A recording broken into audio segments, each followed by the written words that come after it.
All right, the next speaker is a radio host. He's got I forgot the exact number, but he'll repeat it for you. Millions and millions of listeners in Canada and the US. And the radio station that he's hosting is called Free Domain Radio. A warm welcome for Stéphane Molyneux.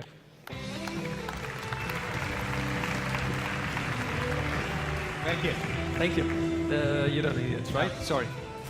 Good afternoon, everybody. Hope you're doing well. Thank you so much for coming out to Bitcoin versus political power. I have a technology background, which is probably why I managed to slip into the conference. I was an entrepreneur for about 15 or so years in the high-tech field, and then I got bitten by the philosophy bug. I studied philosophy at a graduate level in Canada, and I ended up running the show. We have about 65 million downloads. I've been on TV. I speak all over the world. And since about 2011, I've been really talking up Bitcoin. Now, just curious, how many people have Bitcoins? I don't mean on them. I'm just curious how many people have Bitcoins. OK, good. Good for you. How many people are interested in getting Bitcoins? Not that I have any on me to provide, but OK, good. And I'm going to make a case here. I mean, Bitcoin is great technology. It's genius code, this public ledger of value transfer and information, copyright, deeds, wills, almost anything you can think of can be implemented in the Bitcoin architecture. It is one of the greatest innovations, I think, in human history. It's a lot to say, but I'll hopefully make the case here. And one of the things it has the power to do is to limit the seemingly endless growth of political power that literally appears to be eating up the world, eating up the next generation. The unfunded liabilities of the US government are estimated at over $100 trillion. That's on a GDP of 15 trillion. Can't possibly pay it, even here in the Netherlands. Unfunded liabilities, the Social Security, pensions, all the stuff the government has promised to pay for but has no cash to pay for is 522% of GDP. That's not good. That's not good at all. And there's a reason why that has occurred. And the reason is because governments can print any money that they want. That's their business plan. I've got a bank account, I've got a keyboard, I'm going to type some numbers in. Look, I'm a business genius. That's what they're doing, and that takes away power from the people. A study just came out yesterday from Princeton and Northwestern University that proves, I think, what we all feel instinctively to be true. But they did a study in America, and they said, what are the political beliefs or preferences of the American population? And what has the government done? Was it this close? It was not. This. They couldn't, you know, it was like watching a guy tell you how big the fish was he caught in Narnia. They couldn't find a further gap. Now, business interests, financial interests, they had the ear of the government. The people did not. It's an oligopoly. It's a plutocracy. We all know this to be true. And I'm going to argue that it is fiat currency that enables that in the government, and it is Bitcoin that can stop it, and stop a lot more besides. 2,500 years ago, Aristotle, known as a very smart cookie, defined money as having four characteristics. It had to be portable, right? You know, lead coin, and can't do that. It had to be long-lasting and to not fade away, not lose its value. It had to be divisible, right? You can cut it up, reassemble it. And it had to have intrinsic value. And its most important intrinsic value was that it was limited. Limited. Now, I'm sure you guys know, what was the original money back in the day? Solid gold. That's right. Not just a great TV show, but a very, very fine basis for currency. Of course, nobody under 40 knows that reference. Okay, never mind.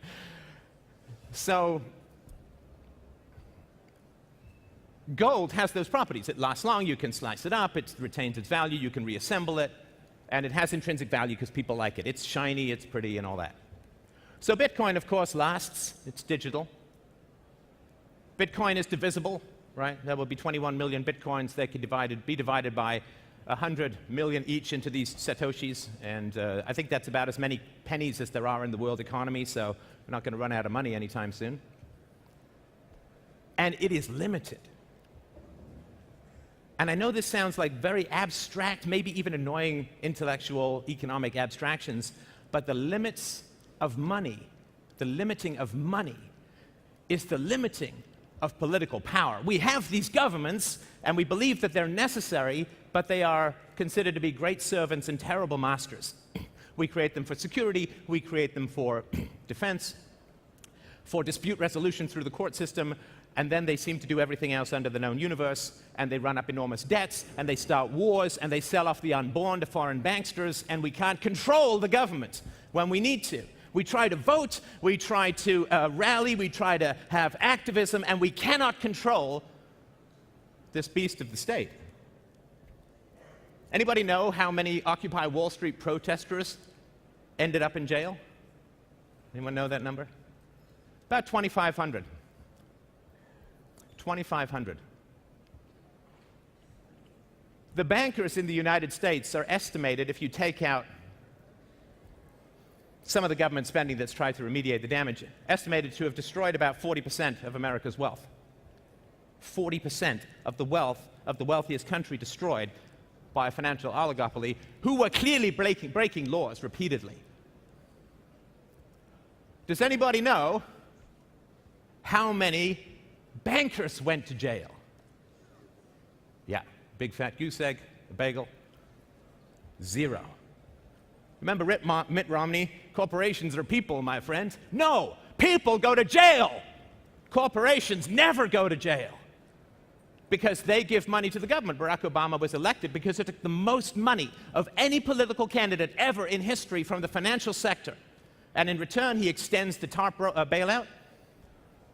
And banks that made hundreds of millions of dollars lying to their customers, selling them financial instruments that they were actually betting against, well, they get slap on the wrist fines that basically get passed off as costs to their customers. They pay nothing.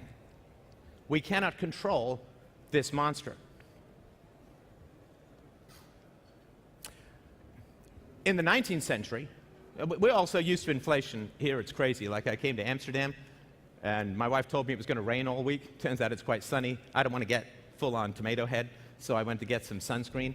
Like $30 is like 20 euros for sunscreen and all that. I thought it was going to be like gold and turn me into C-3PO or something, but it's just crazy expensive. When I first came to Canada in 1977, a candy bar cost 10 cents.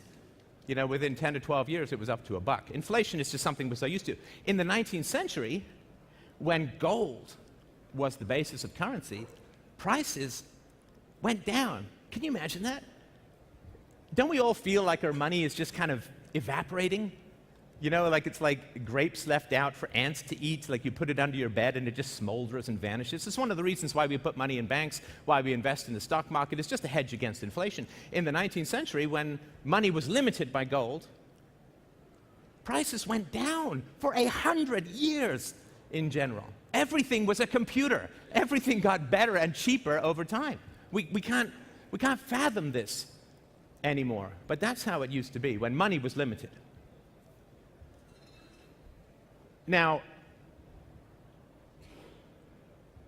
what happened in the 19th century was rich people, not all rich people, but rich people in general want to privatize profits and socialize losses, right? Ooh, I made some good money. Yay, all mine. Fine, I'm fine, down with property rights, good thing, right? Ooh, did I lose some money? Can we find a couple of taxpayers? Maybe they're kids, maybe they're unborn, they're not voting yet. Let's do that. And in the 19th century, people put money into banks. Now, they're already making money just by sitting on it because prices were going down. But they put their money in banks. Now, how do banks give you interest? They don't have any money other than what they're given. They're not entrepreneurs in the way most of the audience members here are. So banks lend money out to other people. And then those people make money and pay back the bank, and then the bank gives you a couple of points on your deposits. Fine business model, no problem with it at all. But in the 19th century, banks had the capacity for failure, of course, right? Because sometimes you invest, you give a whole bunch of people making carriages a lot of money, and then, oh, some jerk invented the car. Damn. Buy to that money, and you lose a lot of money. And of course, banks maybe make 1 or 2 percentage points on a loan, which means for every loan that fails, between 50 and 100 have to succeed perfectly, so it's a very risky business. So banks were competing for customers, and they always wanted to be able to offer more interest. Now, how could they do that? Well, fractional reserve banking. Boy, there's a phrase that will get people to flock to you at dinner parties. I know about fractional reserve banking. Would you like to sit next to me?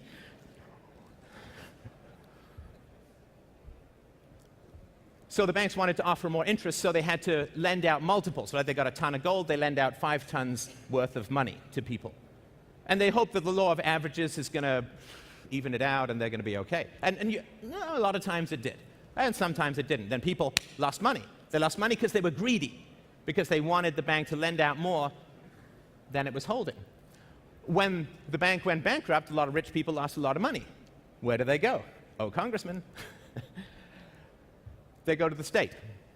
Now, the problem is the state is a negative-sum game. The state is the deal where they say, hey, I can give you 5 euros. And people are like, hey, I like euros, I'll take that. And they say, well, to give you the 5 euros, I need to tax you 10 euros first, if that's all right. And then people say, I think that deal just got away from me. I don't feel like that's going to work that well. Because, you know, you're going to give someone $100, you go tax people $1 each, 100 people, you've got to go pick up that money, and people aren't going to comply. You've got to have a court system, collection, IRS, all that. So it's a negative-sum game. Some people think it's worth it. That's perhaps a conversation for another time. I'll be at the Q&A session afterwards. But it is a negative-sum game. So if a bunch of rich people come to you and say, my bank went bust, give me some money, well, you've got to go and raise taxes on a bunch of people. And they don't like that. See, when money is limited, when it's limited on gold, the government can't just make it up. It means if you want to transfer money, you have to go take it from someone first, and those people don't like it. And so governments are always trying to, and rich people are always trying to break out of limited money, to get out of this little cage of limited money.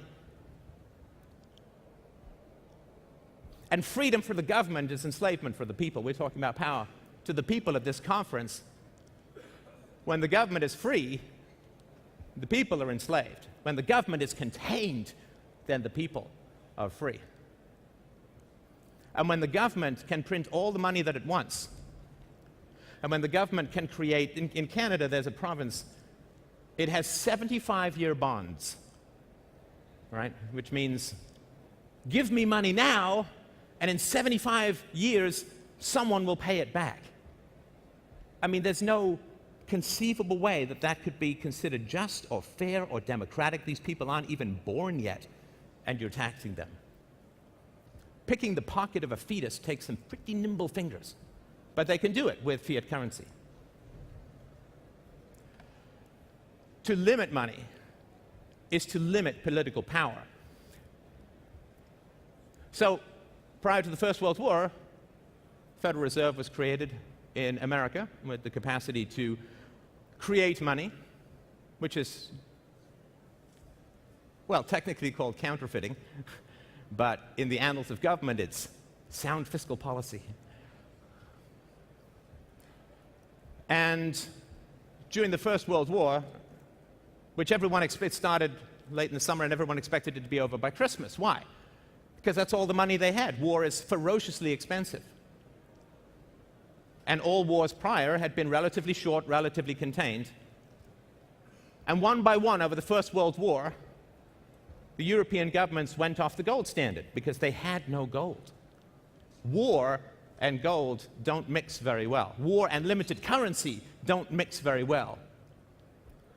When you have fiat currency, you have like this infinite blender for human parts. You can just keep shoving more and more people in. If they'd had to wage the First World War on gold, it likely would have ended by Christmas 1914, and a further 9 or 10 million people would not have died. This is how serious money is. Money is life and death for millions of people. So, the social programs that were instituted by most European governments in the 19th century, Germany first and foremost among them, kept running through the First World War. Right, you know that, I don't know if you know this, guns or butter. Do you want to have a war economy or do you want consumer goods? When you have fiat currency, you don't have to give people that choice. You can have your social programs, you can have a war economy, and you pay for it by printing money. Anybody, what's the effect of printing money? What does it do to prices? Who's awake? Yeah. It goes up. Yeah, they go up. Inflation, technically, according to the Austrian economists, who I'd really recommend you look into, inflation is an inflation of the money supply. The price that goes up is just an effect of the inflation.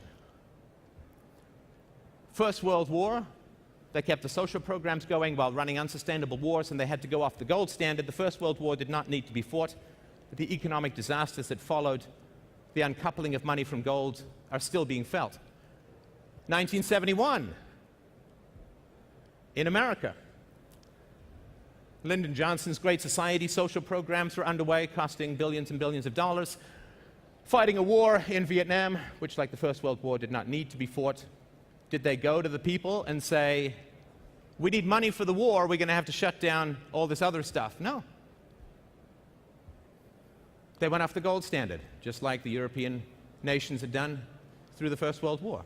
They go off the gold standard so they don't have to ask you to choose between food and death, between life and murder, between guns and butter.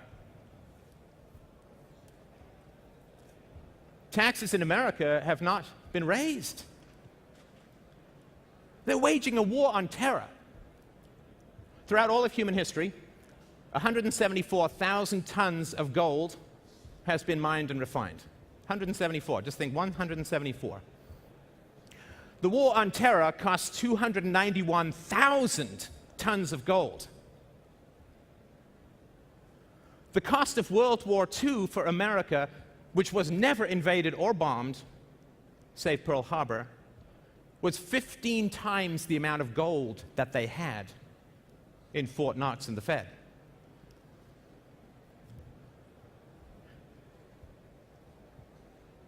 In terms of bitcoins, the war on terror costs 500 times more bitcoins than will ever be mined, and about 1,100 times more than is currently available. How is this possible? How is it possible to wage these astoundingly destructive wars with the deaths of over 1 million Iraqis and the displacements of 1.5 million Iraqis? And in Fallujah, the genetic damage to the population as the result of these hellacious weapons is so bad that anthropologists and geneticists estimate that the population of Fallujah has been genetically destroyed for at least a generation. How is it possible? It's possible because money is unlimited. It's possible because not more than 1 in 1,000 or 10,000 people know that they lost their house because they cheered the war. They don't know that. They can't trace that. They're certainly not educated about that. Why would you educate people about that if you want all the evils of warmongering political power? So when governments can print money, they don't have to ask the people to make rational decisions or to balance things, right? The basis of economics. All human desires are infinite. All resources are finite. But with the magic of the printing press, with the magic of typing whatever you want into your own bank account, you go into this crazy psychotic world of limitless capacity for destruction and debt. So if in 2003, the American government had gone to its population and said, hey, that's Saddam, bad guy, right? Bad guy. I think we're all in agreement on that. Very bad guy. Would be nice if they hadn't armed him before, but bad guy. Why don't we go to war? People say, I'm not sure about that. They say, well, that'll be $75,000 per household. Please and thank you very much. How many warmongers would be left? Oh, really? 75,000? No, that's okay. Blessed are the peacemakers. Let's find another route. The TARP bailout for the banks. Hey, do you feel like bailing out Daddy Warbucks and his gold monocle? Would that be fun for you? Great. $2,200 per person. $4,400 for every working person. Want to send that money to us? Really? No, I don't think so. But they can just keep doing things without referring to the will of the people because they didn't invent the photocopier, but they sure know how to use it. The government has no money of its own. Bitcoin is intrinsically limited. You can't make a Bitcoin. You can mine it, and the government can't print a Bitcoin. The government in a Bitcoin currency universe has to actually go to the people and ask them what they want. The government will actually have to do what it claims it does: serve the people. Ask the people, not with votes. Votes. You only ever get to vote for people who've already been bought and paid for. Who's up there on the podium in the presidential debates, whether you go to Europe or to America or South America or China, anywhere?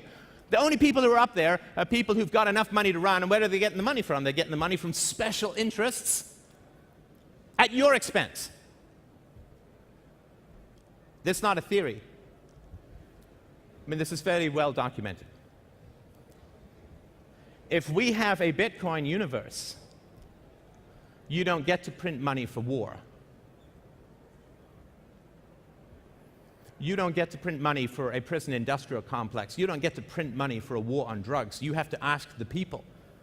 War on drugs in America costs hundreds of billions of dollars a year. At the most conservative estimate, hundreds of billions of dollars a year. How many people, if their moral outrage against drug use, ooh, that's bad vegetation, if their moral outrage was not subsidized by money printing and they had to pay the bill themselves, how many of them would find tolerance for people who like Pink Floyd? I think they would be all right with that.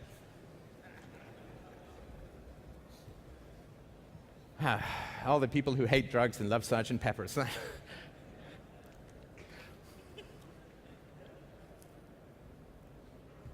So Bitcoin gives us an opportunity to reclaim the power of the people to say yes or no to what the government claims that it wants to do.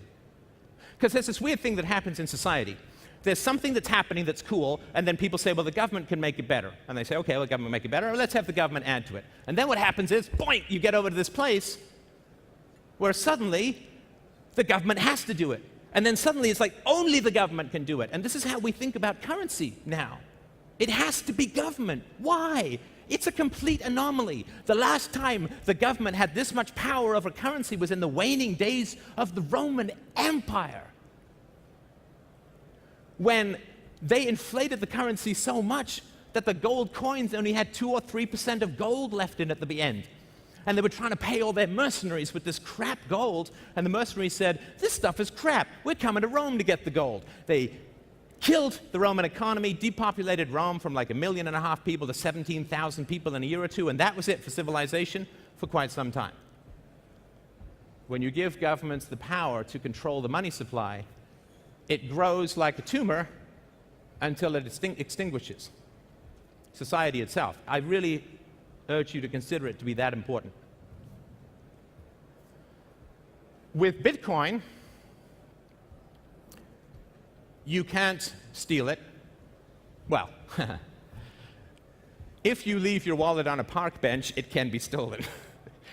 But with any rudimentary security, you can't have your Bitcoin stolen. I was just speaking at a conference in Texas. I met some vendors who are integrating something so that if anybody tries to get a Bitcoin out of your wallet, it sends you a text message to your cell phone, you enter a PIN, and you approve the transfer. Solved! Can't steal the Bitcoins now. But that happens anywhere and everywhere. There is going to be enormous amounts of resistance to the adoption of Bitcoin, but I really believe that it is about the most peaceful revolution that we can have in this world. It's been called the Internet of Money, in that it's a protocol and you can program around it, you can build anything on top of it, which the community, thousands of developers are currently doing. but it's better than the internet. Well, there's a non-controversial statement. It's better than the internet because the internet has not slowed the growth of governments around the world. The internet has not saved the next generation from the endless gutter hole of debt. Information empowers the people, but not with regards to political power. Political power is a monopoly of the initiation of force in a geographical area. Information don't stop bullets. But when you don't have money to fund bullets, the bullets stop. War, surveillance, as the lady was talking about before, debt, the growing fascism that is occurring throughout the Western world is all predicated on money. Imagine a football game where every time you cheered, you were charged €5. How loud is that game going to be? Very quiet. Imagine if our primitive reptile bloodlust brain, which we all have, nothing wrong with it. Imagine if our primitive bloodlust, us versus them, tribal, base of the skull meat brain, was provoked with an enemy. Those guys are bad, they're coming to get us. We don't want the smoking gun to be in the form of a mushroom cloud. What stops that brain from cheering war? Cost. Cost stops us. Think of the environmental predation and environmental destruction that is wrought by the continual increase in the money supply. How much consumerism is driven by the fact that your money is burning a hole in your pocket? Literally, it's melting, it's evaporating, it's dying in your pocket. Convert it to something, buy something. How much consumer demand is stimulated by excess money being flushed into the system? How much wealth, genuine wealth, not bubble wealth, genuine wealth, how much genuine wealth is not being created? I'll give you one tiny example, then I think I have to end. Oh, the countdown. Normally it takes like 3 or 4 security guards to get me off, but there was a study that came out recently that said if, just one tiny aspect, if American regulations and controls over the economy, interferences in the economy, had stayed at 1946 levels. It was not a Mad Max Thunderdome, flaming-headed, bayoneting kind of wasteland in America in 1946. A civilized society. If regulations had stayed that small in America, if they just stayed that size, the GDP of America would not be $15 trillion. It would be $53 trillion. This is the opportunity cost of one tiny slice of an expansion of government power. There would be no poverty, nobody would have to worry about healthcare costs, charity would take care of everyone, and there would not be, as there is in America at the moment, children born into $1.4 trillion worth of debt that they never voted for, never chose, and will spend the rest of their lives groaning under the yoke of foreign banksters to pay off. This is the alternative universe that Bitcoin can generate. So I strongly urge you to start looking into Bitcoin, start promoting it. Yes, it's great. You can make some money. You can do some cool stuff technically, but I really believe this is our best chance to save the world from a direction that it's heading, which is sadly a photocopy of the end of the Roman Empire. When you study history, you're basically watching the same movie over and over and over again with different costumes. Not a toga, it's a suit, but it's the same damn thing. Bitcoin, we can stop the tape. We can break out of the loop. We can regain power to the people. Jesus, who knew a thing or two about handling the moneylenders, Jesus said, "Blessed are the peacemakers." I say no. "Build shall be the warmongers." And then we get peace. Thank you, everyone, so much. Thank you. Thanks.